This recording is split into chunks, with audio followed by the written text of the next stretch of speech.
So, good morning, everyone, and thank you for joining us this morning. Those of us who are in the hall, following CDC guidelines, and so we are fully masked. And for most of us this morning who are online, and again, a warm invitation to those members who live in the Tampa Bay area to please join us on Sunday morning. It is a safe environment. And we hope soon to open Sundays again to non-members. So in Bill's doing the verse that preceded this talk, he mentioned the word Sangha a lot. Going as a river. May we all have a mind of peace together. May we liberate ourselves from all the complexes of self together. So that was an invocation not just to the individual, but for the whole community. And so what I want to talk this morning about is community, because starting, I guess, today, that will be available, a document called the Sangha Harmony Guide will be available. It'll be on the website, so it'll be specifically available to members, but also anybody can access it. And I want to talk about the Sangha Harmony Guide, and even though it was developed in relationship to the Sangha of the Florida Community Mindfulness, I think the idea of Sangha as community in a generic sense is very powerful. Because we may understand kind of the specialness of our spiritual community and the way we cultivate relationships in our spiritual community and how we deal with conflicts or misunderstandings within our spiritual community. But if we stop there, it is not very beneficial. Because, community just means relationships, right? Sangha is a certain kind of relationships, but we're all in relationships. We have family relationships, we have friendship relationships, we have work relationships, we have community relationships, in the broader community, social relationships. And so I think what we're learning as we learn how to create harmony in a Sangha, hopefully the principles will be taken into all areas, and we'll see all these kinds of groupings that we're involved in as sanghas. You can be a sangha of 2, or 3, or 5, or 7, or 10. But the only way we're going to change the world is if we take these teachings on how to build community, how to build Sangha, how to live in harmony with our fellow beings. If we don't take it into all the areas of our life, then its effects will be fairly prescribed and minimal. So please, as you listen to this, we're talking about a guide that was specifically developed for our community. Please see it in this wider context. So the Sangha Harmony Guide, and in a minute we'll be presenting it, was something that was developed by a small group of members, most of which were board members. And it came out of, some sort of legal promptings by our insurers. But more importantly, it came out of a kind of societal, right? We know that not just in the secular world have people misuse power to do harm, but unfortunately in the religious spiritual world, even in the Buddhist world, there has been a misuse and abuse of power relationships often. And we'll talk more about that in a moment. So it was very in line with this. We realized that we have been very fortunate in our community, in our almost 25 years of existence as a community, that we've really never had these kinds of issues. But it doesn't mean that we won't, or so there needs to be a process that if these malfeasances occur, people can rectify them at various levels. And so we needed sort of a guide for that. But I am very happy to say that rather than just developing sort of a protocol for grievances, if one feels one has been taken advantage of, harassed, manipulated, or other kinds of malfeasance, within the community, that the emphasis is primarily on Sangha harmony rather than Sangha disharmony. Because I think that is key. In the same way, if our bodies are healthy, if we have good, healthy bodies, we take good care of it, and they are strong and they are healthy, there's a good chance we will not be getting sick, right? But if we have an unhealthy body, there's a greater chance that illness can find a good host. So I think by calling it a Sangha harmony guide rather than a Sangha disharmony guide, I think really speaks to what we're trying to do here and where we want to primarily put our emphasis. That if we create the framework and the structure for Sangha harmony, which means the relations among people, then the chance that disease will occur within the Sangha, it's not totally preventable, obviously, because we are just human beings, and human beings get up to all kinds of things, but it will be hopefully minimized. And so I want to share with you this Sangha harmony guide, which again I think will be beneficial to members and non-members. And I want to thank the people, the small group that was involved with this, Angie and John McCarris, Carol Meyer, Mike Pettit, Tammy Klein. Is there anybody I forgot? I think that was the group, and then they brought me in for collaboration. And again, these kinds of guidelines are very common these days, right? Not only in the business world and the nonprofit world, but in churches and everything, because human beings, being what they are, they really get up to mischief, don't they? And because of their lack of development and a lack of ethics, oftentimes people, when they get into positions of power, misuse it. So first, there's an introduction. Well, let me just say, look with the Sangha, walk with the Sangha feet, feel with the Sangha heart is a calligraphy that Thich Nhat Hanh, this is an original that I got in Plum Village years ago. It speaks to, what does it speak to?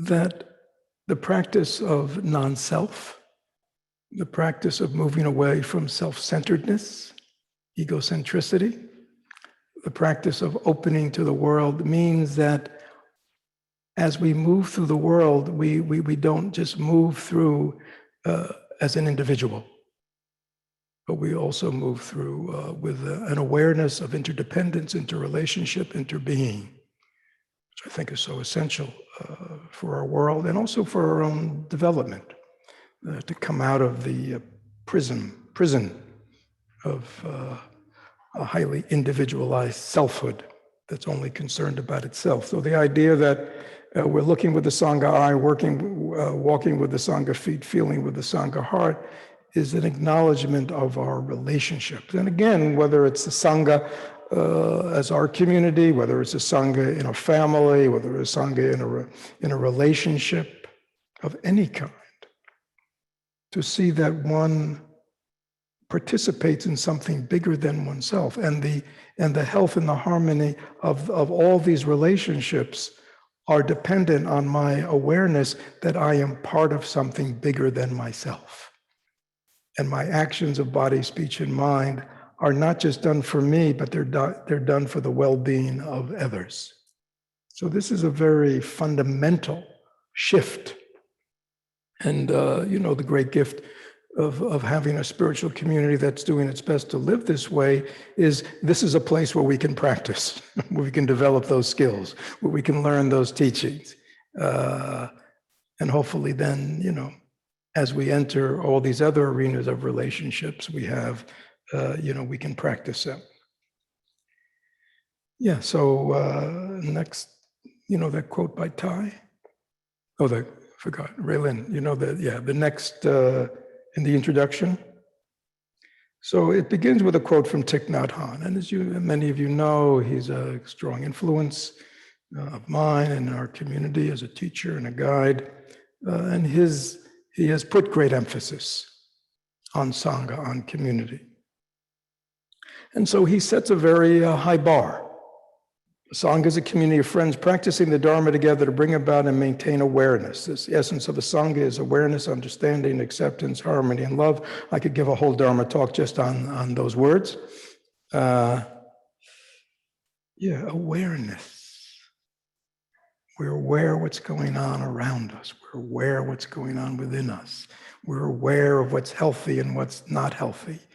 We're aware of what supports well-being and what is toxic. We're aware.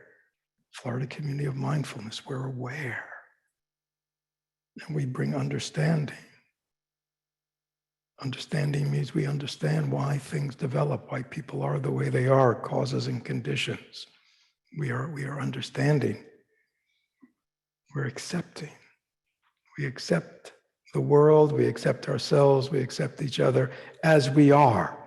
Even though we're in a process of transformation, we are all where we are right now.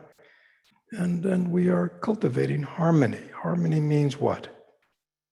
We live in harmony with what is. We don't stand outside going, no, I will not live in harmony with this. Harmony doesn't mean that you approve of it. People get, ooh, I don't want to approve of that. But harmony means I don't feel separate from it. I am present to it. I am aware of it. I don't separate from it. I move into it, and if there's something that can be done to transform or heal, I do that. To be in harmony is very important, and of course, love. So he says, when you see these qualities in a Sangha, you know this is a true Sangha. But if you don't, you have the courage to say so. I think this is very important. And again, this is sort of what our Sangha Harmony Guide gets at as you see as we go into it. It provides a safe mechanism that we can deal with, the very human, as all of us know, there will be in life misunderstandings, different points of view. There may be conflicts arise around these things, right? And they can get more and more significant. One thinks this is injustice, or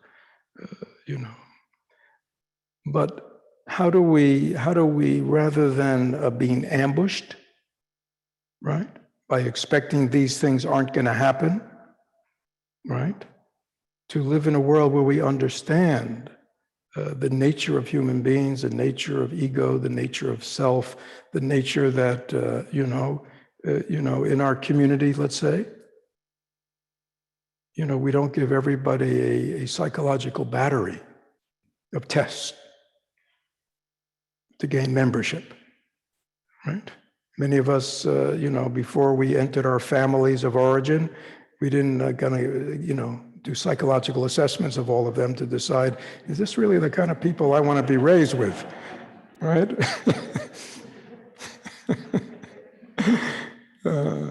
And many of our relationships and work relationships, it's not like a very thorough assessment has been done beforehand. So we enter the world of relationships of all kinds, and there are many things there that we may discover over time or within ourselves that just are.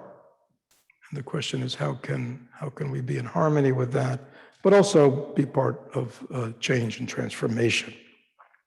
So again,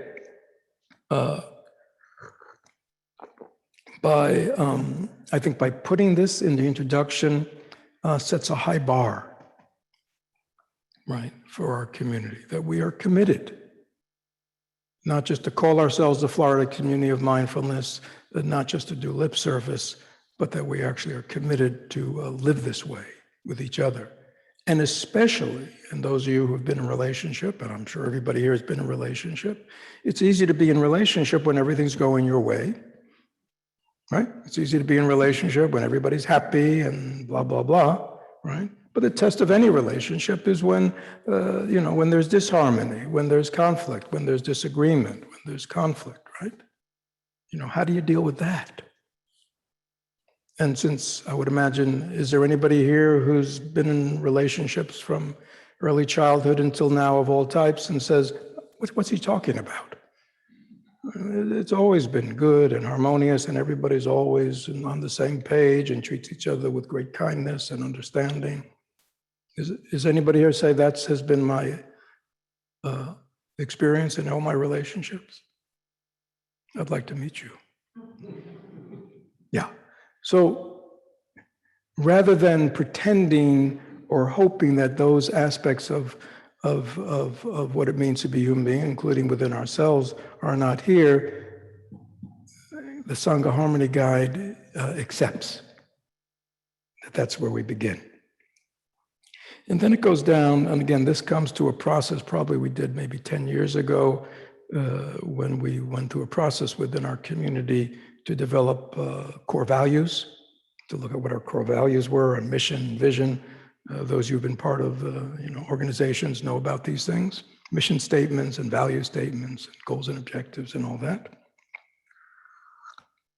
Again, I've given talks on this. I think they're probably on our website, so I won't go into it.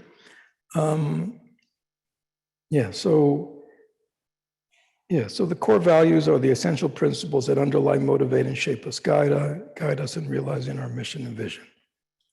So, we can just a little further down to the bottom of that page where it's awakening. Yeah, so these, and again, I invite you, they're all on our website. Maybe, I think actually everybody to become a member, you may remember, have to check off that you've read them and you agree with them. They're hard to disagree with, but I want to talk about that now because, again, it would have been so much easier to go into a grievance procedure. This is the grievance procedure. But I think the more important thing is we begin with how to have healthy relationships. And healthy relationships, especially in a spiritual community, begin with, how can I make myself as healthy a human being as I can be, so I can contribute to the health and well-being of the whole. So again, the first thing which really puts us kind of very clearly, in the mainstream of the Buddhist tradition is our fundamental emphasis on awakening. We want to awaken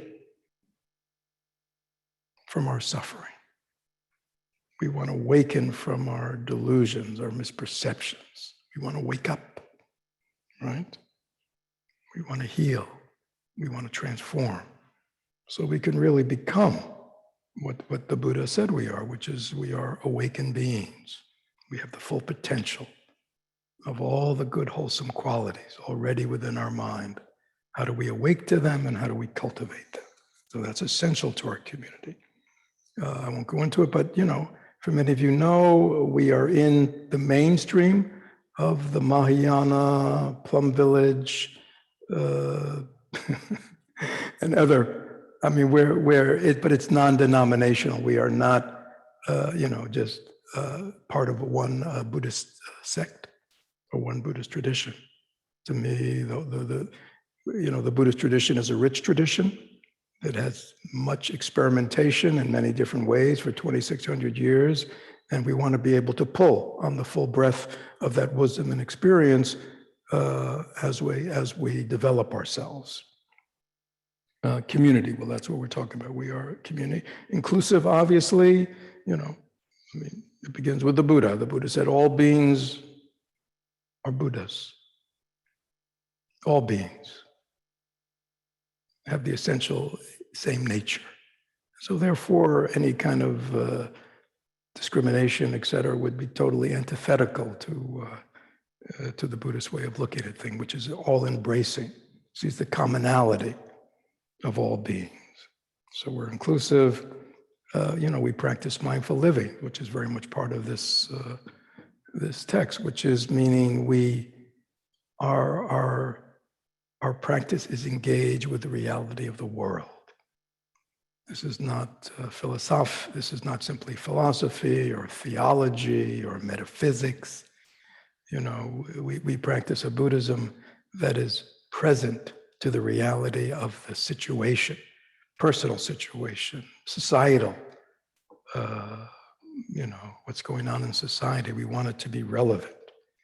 We want to be mindful of what's going on within us and around us, so we can respond intelligently and wisely and compassionately to ourselves and everyone else.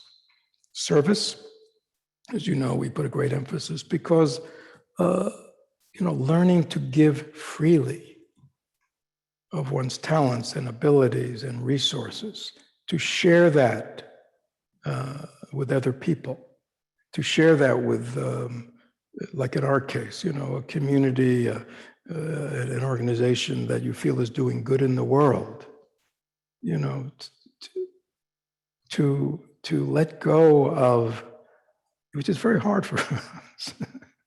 We are so attached to our individuality and my time and my resources, and to kind of to let go of that and to just say, how can I be of help? How can I be of service? Where can I, we are very protective. We are very, it's deep within our culture, unfortunately. This sense of privacy and individuality and I, me, my, and again, other cultures traditionally have much more communal sense of the we, of the wholesomeness of the we, of wanting to contribute to the we, to benefit the we, right? To acknowledge we're all in this together. So service is one way to break out of our aloneness. And then deep sharing, deep listening, which is very much, again, I think related to this whole thing of conflict resolution, which is, and very significant in our community. We are committed to listening deeply with each other, right? We are committed to learning to go under the surface and to want to understand our fellow human beings. That's our commitment. We don't want to just live superficially or judgmentally, endlessly labeling people and judging people and making demands on people. The first thing we should do is listen to them. Who are you? What's going on with you? Why? You're doing this and that. Tell me why. I want to learn about you. See, it's a curiosity.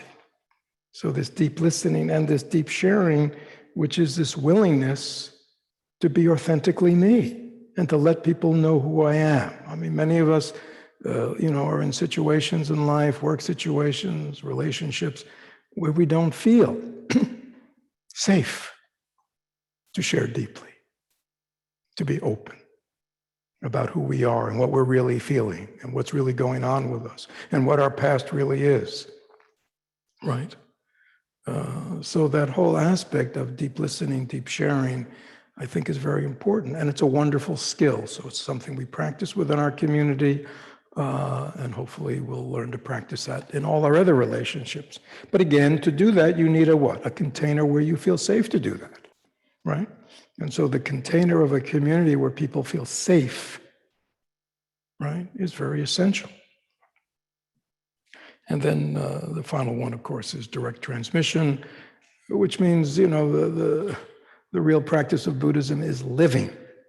And the way the tradition has been maintained with authenticity for 2,600 years is the authentic transmission from teacher to student, going back to the Buddha.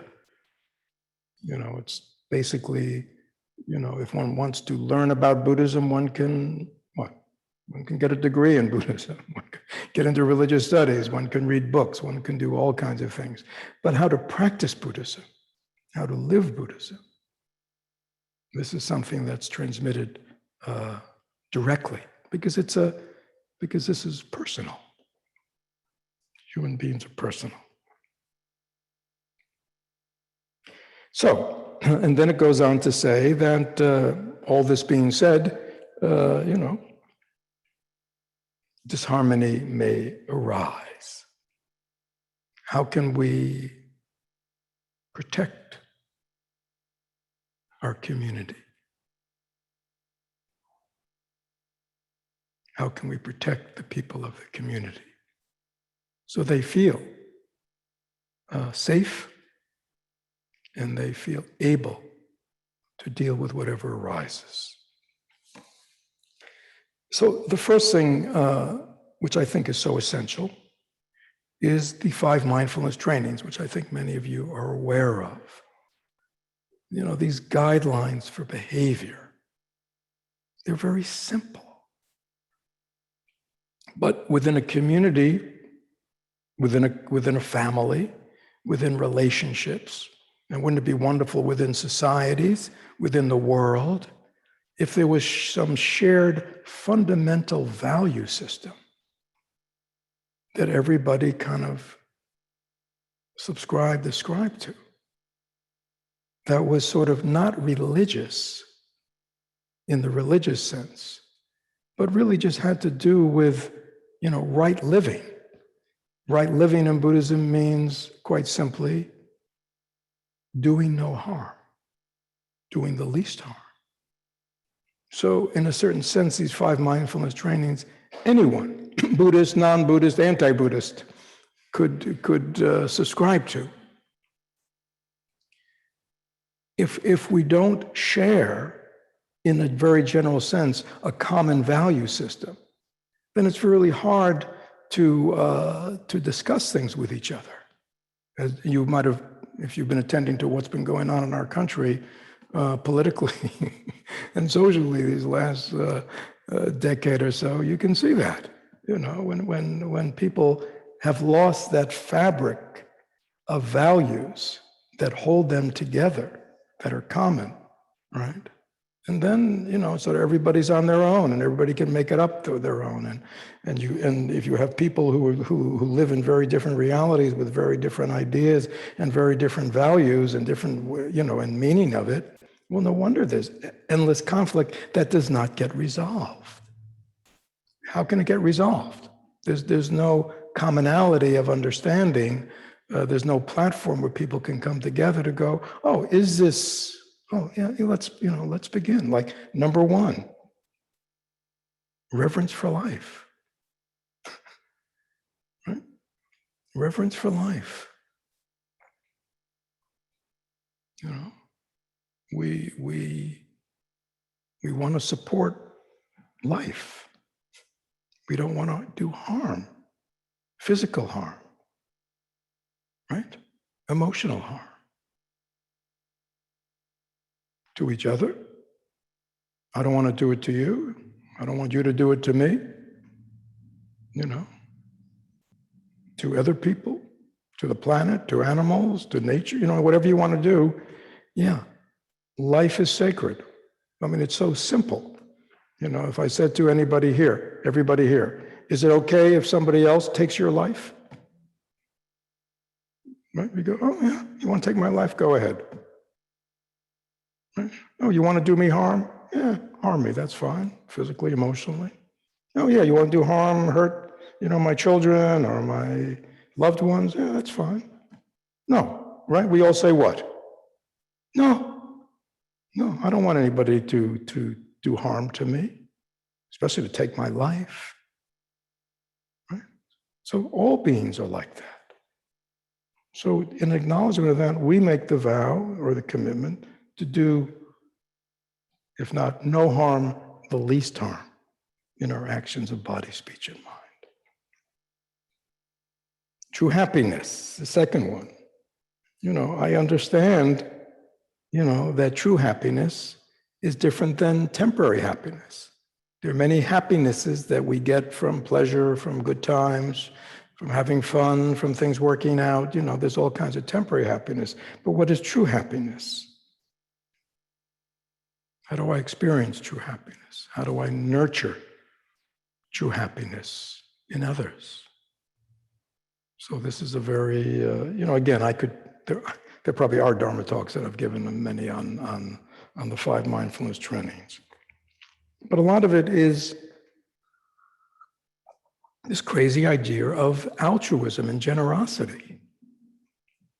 This crazy idea that somehow when I am doing for others, helping others, serving others, supporting happiness and well-being in others, that makes me happy. When I'm thinking only of myself and my own happiness and my own needs and my own wants, and I'm acting in the world just around that, the interesting thing is I'm not happy. I may be temporarily happy, but I don't feel that kind of inner happiness that one gets when one's turned it around. True love. And this a lot has to do with, especially the, as you'll see, and I'll let, again, this will all be on the website. And true love is really a response to what traditionally in Buddhism is called sexual misconduct.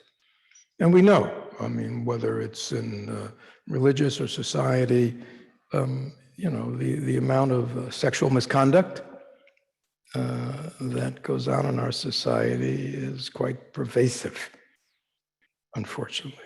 People using this very basic human need, activity, whatever you want to call it, that is fundamentally at its best. It's quite simply a pleasurable experience. Becomes something else because it's misused and abused. So learning to not confuse our need for love with sexuality is very important, because many people act out thinking that if they can fulfill themselves sexually, even by manipulating and forcing another, they'll somehow resolve this deep feeling of separation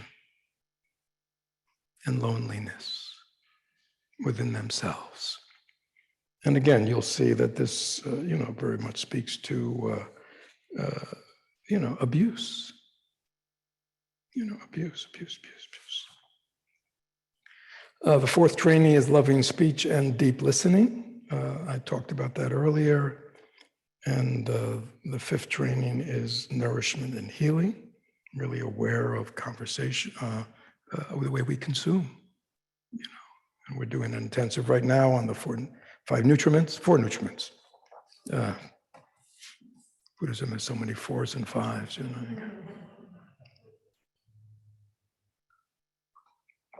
So, Thich Nhat Hanh, when he wrote his book about the Five Mindfulness Training, called it For a Future to Be Possible. He was talking about the planet. And I would certainly say this kind of ethical framework, and I invite you to please look on the site, is essential for a harmonious community. It protects the community. It makes it a community of integrity. And it deals with all the different ways that misconduct can arise if one is not living according to right action. And right action means is an action that that contributes to wholesomeness. Wholesomeness within me, wholesomeness within the person that I'm relating to, wholesomeness within the community. It gives us a framework to look at our actions of body, speech, and mind, right? And it gives a common framework for our community. It's the same way I certainly would encourage us to look at our other relationships, our families, and other kinds of friendships, and ask ourselves, is there an understood kind of fundamental basis in these relationships where we agree on what right conduct is, what right action is, what right speech is, right? If there isn't, there's going to be problems. They can be big problems. And we then treat the problem out here by trying to resolve it out here rather than looking, well, maybe the problem is we've never had that discussion within the context of relationship, between the context of interaction. You know, what is the fundamental value system that we want to, relate to each other? What is the container? Is there, there's something oftentimes, again, with, it's like, you go to the doctor and all they do is what? They treat your symptoms. But they don't often ask about the life of the person, the actions of their body, speech, and mind that may be the cause really of the symptoms, or why they keep coming back again and again. So sometimes we get into conflicts in relationships and misunderstandings, and we try to work it out sort of on a conflict resolution thing, which is helpful, but never go, well, maybe it's a deeper issue. Maybe the conflict is arising because we don't agree on how to be in relationship. What's important? Have we both agreed that we're really going to be careful of our speech? We know what right speech is, which means we know what wrong speech is. We know what appropriate sexuality and the misuse of sexuality is, right? So these things, I would say, are very, they're not just, we don't want to trivialize it by saying, oh, these are moral principles.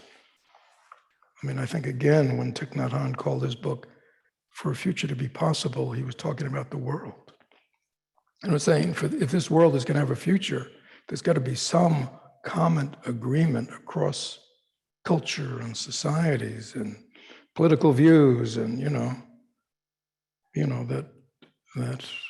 are we committed to doing the least harm? Are we committed to alleviating the suffering of beings? Is that our fundamental purpose? So, in the course of human events, conflict arises. There can always be misunderstandings. There could always be difference of views. Is that true? Yeah, that's true. And so when those manifest, they might manifest as just simply thoughts or feelings, but they may manifest that we feel in conflict with another human being. We may feel in conflict with our Sangha. We may feel in conflict with our teacher. I mean, there are all kinds of things, that arise. We get triggered. We have negative thoughts and feelings. And, oftentimes in the face of that, we what? Oftentimes we stuff it. Oftentimes we gossip and talk to everybody else about it, about this person or about this situation, right? Oftentimes we walk away. But learning how to do none of that, which none of those resolve anything in a deeper sense. Learning how to normalize conflict and to turn the resolution of conflict, utilizing the tools we have, as part of our practice. There will always be misunderstandings as long as we live in a world where most people are not very enlightened. I'm being kind here. There's always going to be conflicts. There are always going to be, and I think as people who want to transform ourselves and transform the world, rather than, all kinds of dysfunctional ways or not useful ways of how we often deal with conflict. Of course, the other thing, is we act out, we get angry, we say things, we do, again, which only perpetuates. We want to, what? We want to learn how to resolve conflicts. And where we begin in this process, in this document, is the first step is not to file a grievance. Okay, we are a community, right? So, in your families, if there's a misunderstanding, you each don't get lawyers right away, right? I'm sure your kids would probably like that, but we don't do that, do we? We want to resolve things. And so the first step, I'm here now on step 1. So this is informal. You'll see later on, there is a formal procedure if this isn't working. And this is an amazingly first step. The first thing we do is what? Self-reflection. What? I have to reflect on myself and my contribution and what this is triggering me and maybe why it's triggering and maybe how I participated in creating the situation, or maybe what I'm upholding on to something, or you know what I'm saying? Ooh. No, I you know what I really like? I like to blame the other person, right? Is that true? Yeah, we like to blame the other person and make it all about them. Yeah, I got to get them to reflect. I got to get them to do some self-reflection so they can see how right I am and how wrong they are. Okay? Not the way. So the first thing we do is self-reflection. We look at our own internal dialogue. We look at our own internal stories. We look at how we're responding to our own emotionality. We're willing to look at our own history and go, a lot of times when people come to me with these kinds of things, I say, is there anything familiar about this? You ever been here before in relationships, or kind of having the same reaction, same response, same type of thoughts, same type of feelings? It's like, maybe there's something here with you that's making this situation or this interaction with this person so difficult. Okay? So this is a very important first step in all situations. And this is our dharma, this is our mindfulness, this is our, bringing in this meditative awareness piece to our life that oftentimes people just don't have, right? They just react, they just act out. And they act out and react in historical ways, whether it's acting out against somebody, withdrawing within, all the things we do, So we want to break out of that pattern by using this aversive situation, quote unquote, that's obviously aversive for us, as a means of awakening, as a means of being free. And we can't do that if we're not capable of self-reflection. Again, sometimes many of us may find, especially in more charged areas of life, self-reflection not easy. So that's why it's good to have a friend, a dharma buddy, somebody maybe who could help us in our process of self-reflection. Okay. You can maybe see your teacher. So we have, in our community, we have a teacher, we have members who've been around for many years, developed in their practice, as well as we have what we call a Sangha Harmony Committee. The Sangha Harmony Committee is really our Elders Council. So this is a group of 6 members who've been with the community many years, have functioned in many different ways. And so we've created this Elders Council as sort of being an advisory board for the community and the board. But then when we looked at, this document, which calls for the creation of a Sangha Harmony Committee, my thought was, well, we already have that. We have a group of people that have stability and experience and wisdom, and they can be a refuge for members. So these people, and again, they're all on the website, are listed, can also be a resource to us. The next is a beginning a new ceremony. I'm not going to go into it, but I want to give a strong plug for it. I've given workshops and teachings. I think I'm giving one when? In September. I certainly encourage.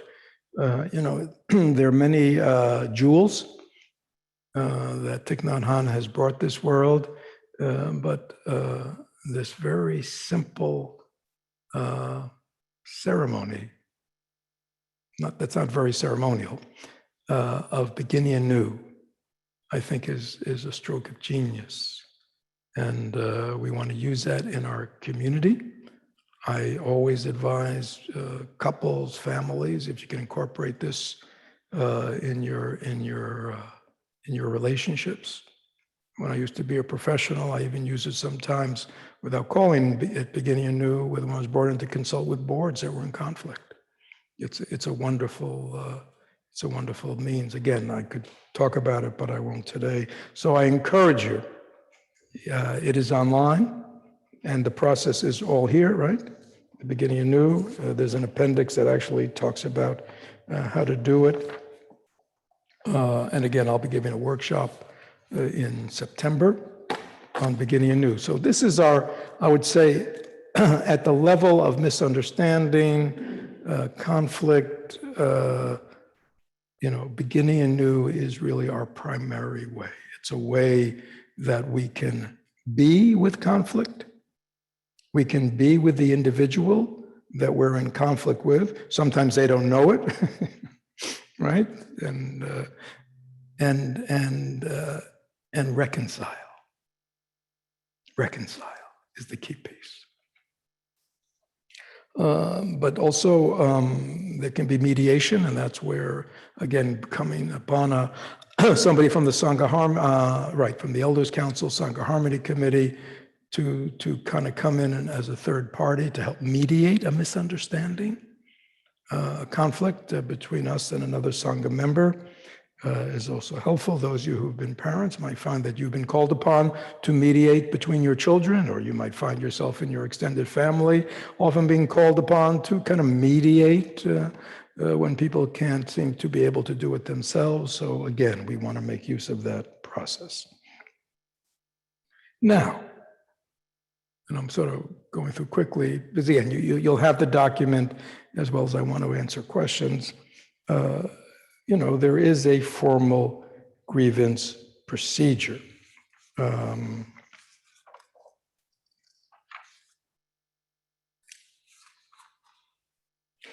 When I was looking at this again this morning, I never liked the word grievance. It's sort of, because again, I think we have a lot of references for, grievance procedures at work or whatever, and we're a community, we're a family. It's a little harsh and legalistic, but when I went to the dictionary and I heard the definition, I said, yeah, it's pretty good.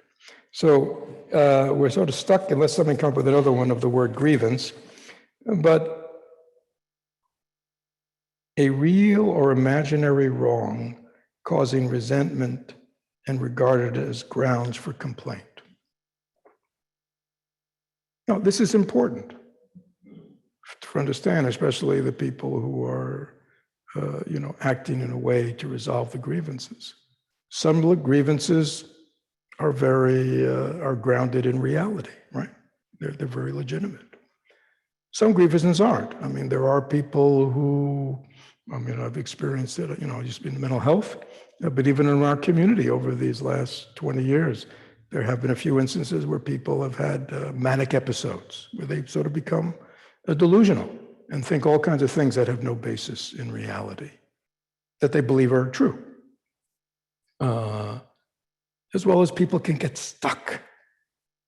People can get stuck in being aggrieved, stuck in thinking their perception of reality is correct, and get on the bandwagon. And there have been things which can be very destructive to a family, to a community. So it's very important that we channel, when people have grievances, into the process, right? The opposite of that is loose cannons and gossip. And to me, this is, I don't like gossip. What is gossip? It means I talk to you about her. I come to you about him. When people do that to me, I say, have you talked to them? Why are you telling me this? Talk to them. Bring this to them. Let them know how you feel. Well, I can't do that. Well, then go through the, go through the beginning anew process. Find a senior person to mediate it, right? Because when we gossip about other people, which means we're talking negatively about a person, we're spreading what? Poison. Because it has no benefit. Now, if I go to you because I have a question, what should I do? And so I'm seeking counsel, right? That's different than just telling, you know what I'm saying? And again, this kind of gossip, this kind of negative talk is, again, pervasive in our culture, right? And we may participate in it. And I would say we need to really be careful about our words and the effects of our words. Why am I telling this person this? It's an interesting question to ask myself. Why am I bringing this to this person? If I'm bringing it to them because I want help in resolving it, well, that's one thing. But if I'm bringing it just because I want to get, I want to get more people on my side, right? To get them to see the way I see about this person or situation. Again, to me, that's, again, and this is very subtle. I'm not talking about that we don't encourage the resolution of these things. I think in a healthy community, we encourage the resolution. But there's got to be a healthy framework, you see. And it's also got to be a healthy framework for the person, because a lot of times people get stuck in their own negativity, in their own endlessly repeated story of complaint that has no resolution. So it's just like a poison within the person, right? So we want to find a way that the person doesn't get poisoned, the community doesn't get poisoned, and yet it's resolved, right? So a grievance is a real or imaginary wrong causing resentment regarded as grounds for complaint, a feeling of resentment or injustice as having been unfairly treated. So when one really feels that, and the other means we talked about have not felt satisfying, or else the grievance is of higher order, right? Such as what? Such as the teacher using their power to act out, manipulate people, sexually use people, embezzlement, something that higher order. Some things, as you'll see in the procedure, go right to the grievance, or would be brought right to the board. And there is a process of, with the Sangha Harmony Committee, that at that point they actually, do a fact-finding kind of situation, as you'll see, and there are time frames and reports, and so, people's, but again, I want to come back to where we began. If we are truly living our values, if we are truly practicing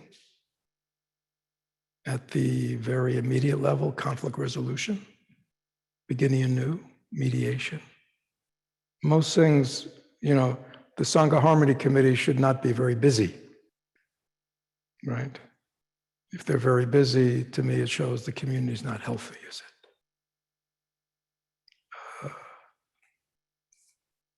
So let me, again, because it's all on the website, I really just wanted to, this morning, kind of introduce it to you and let you know that it's there for you. But as I said, I think it's a wonderful document because most of it is about how do we create very consciously harmony in Sangha relations. I think it's a good model. As we know, one of our ways, many people would like to create a better world, right? And many people have different ways of going about it, right? But our way, and this comes from long history of Buddhism, and Thich Nhat Hanh is, we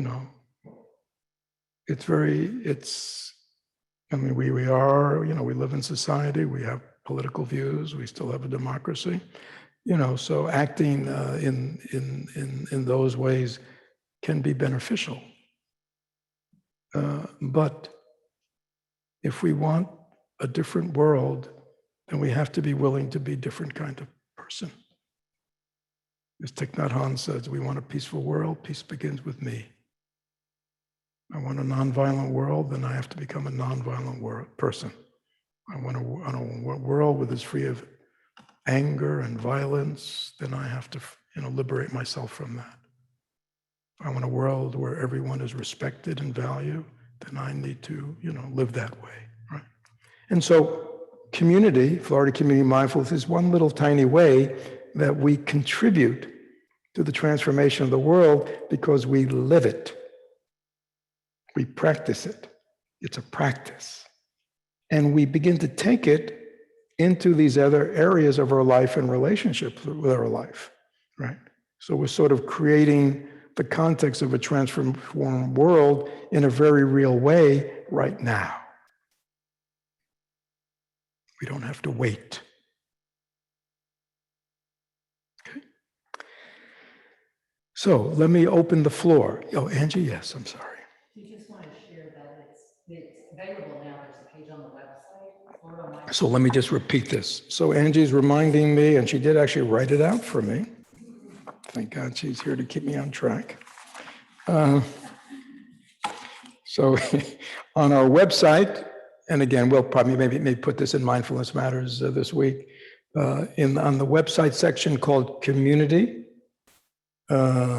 you just go to floridamindfulness.org/Sangha Harmony, and you will find the guide. And members of the Sangha Harmony Committee. And you'll find this talk. Very efficient, thank you.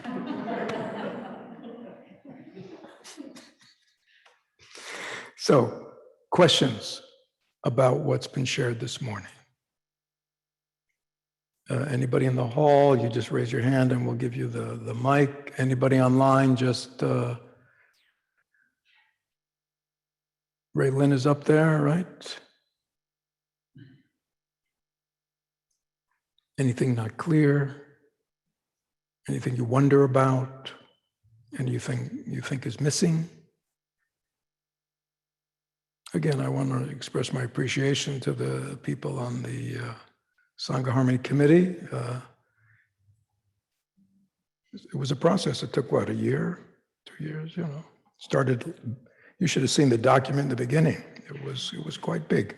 But over time, we kind of pared it down to the essential and made it, there's lots of, we also checked with other communities and saw what they were doing and got their documents. And a lot of it I felt was very cold and very legalistic, and the emphasis was on the grievance process.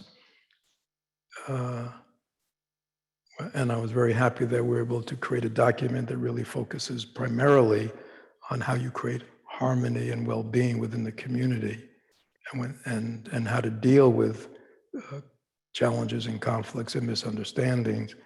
And then if all that breaks down, right, then there's this formal procedure for resolution. So again, any questions? Yes, Raylyn. first, could you restate how to get to it from the website? Yeah, so we will put this in Mindfulness Matters, but basically in the website, there are various sections. There's one section called Community. And in the Community section, there's a You actually see the page in community, but if you want to forego all that, just type in floridamindfulness.org/sangha. So Angie says, if you go to the community section on the website, you will see as a subheading Sangha Harmony. But if you don't want to have to go through those steps, you can just go floridamindfulness.org/Sangha Harmony, one word, and go directly to it. Yes. See, what are your thoughts on dating in the Sangha? There is a lot of potential for disharmony and people leaving the Sangha if things do not work out. Yeah, well, it's, there it is. Actually, there is, again, there are pieces in this which talks about relationships within the Sangha, okay? Again, it's primarily, so again, with those why the ethics and true love and all that. So these are the guidelines. I think in the procedure, it was primarily about power relationships. So it was like a teacher-student or senior student and junior student, or somebody, mentor and mentoree. So relationships where there are power differentials. Again, it didn't forbid it. We're not here to forbid, but it certainly made, the emphasis was on please be aware of them.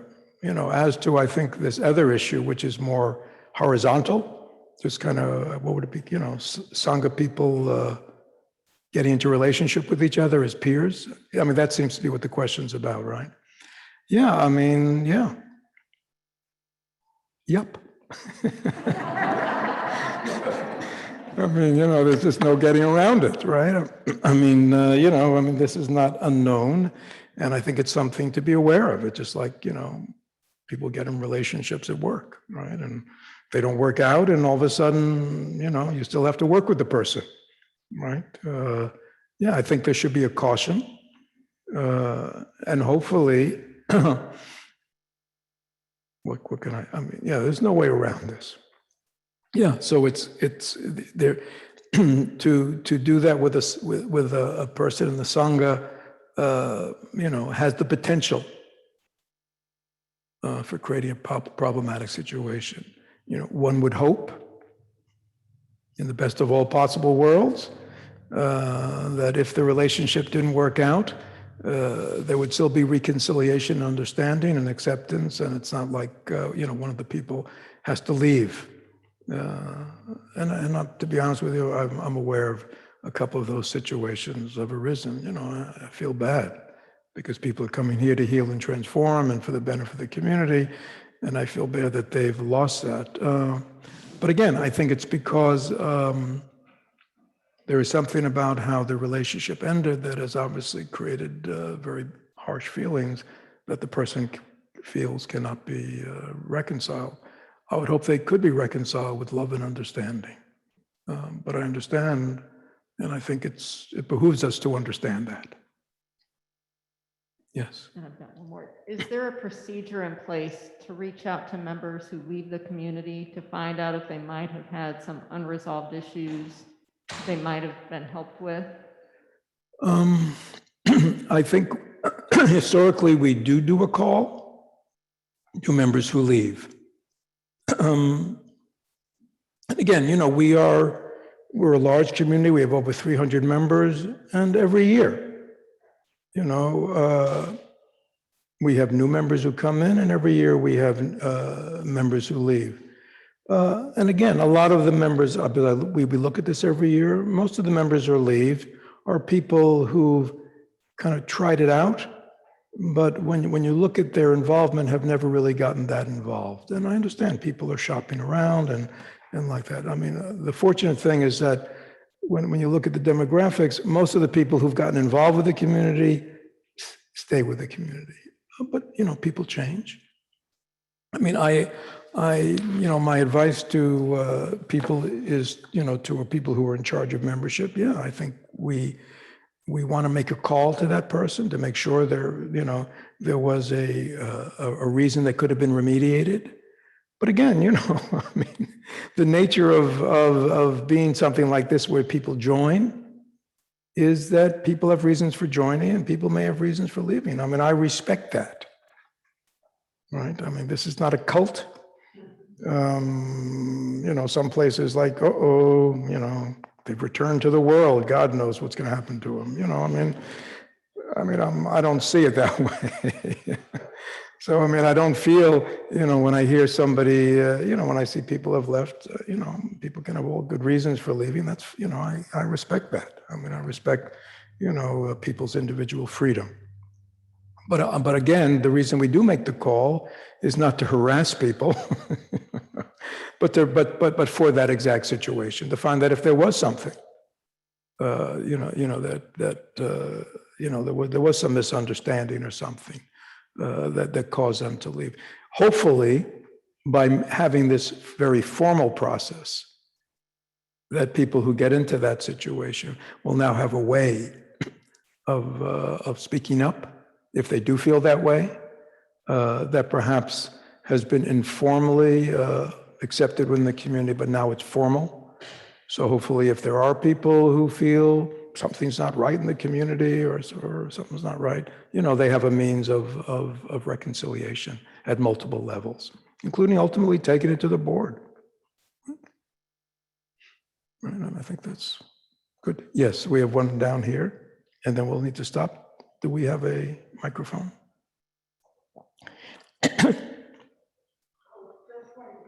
Just hold on a second. So because we have many people online, okay?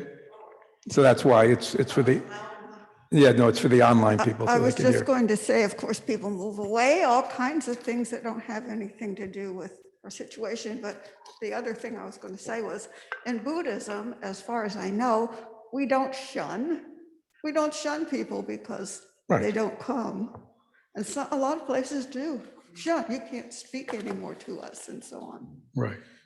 Yeah, so that's just reinforcing what I said. Again, if this was a restaurant and somebody used to come and eat here regularly and all of a sudden they don't come anymore, we do live still in a free society.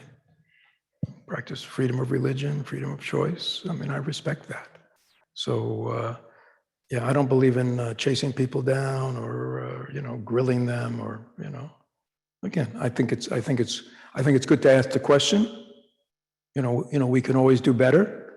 We can always grow from feedback. So I'm certainly open to that. But and I'm a great believer in you can please some of the people some of the time, but you can't please all the people all the time. I think that's just the way it is. And so this may not be somebody's cup of tea. I may not be the teacher. That's fine.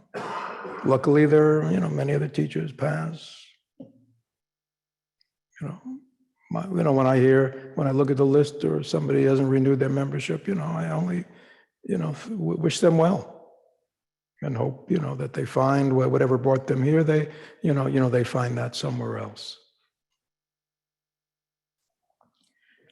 So we're good. So thank you all. So please, that was kind of a quick look at the Sangha Harmony Guide. And again, I think it's a very meaningful document because it can provoke reflection, self-reflection among all of us, not just for our Sangha, but for when we see our families and other relationships, our work as Sanghas. These are communities that I'm involved in, or even just dyads. That's a community of two. Thank you.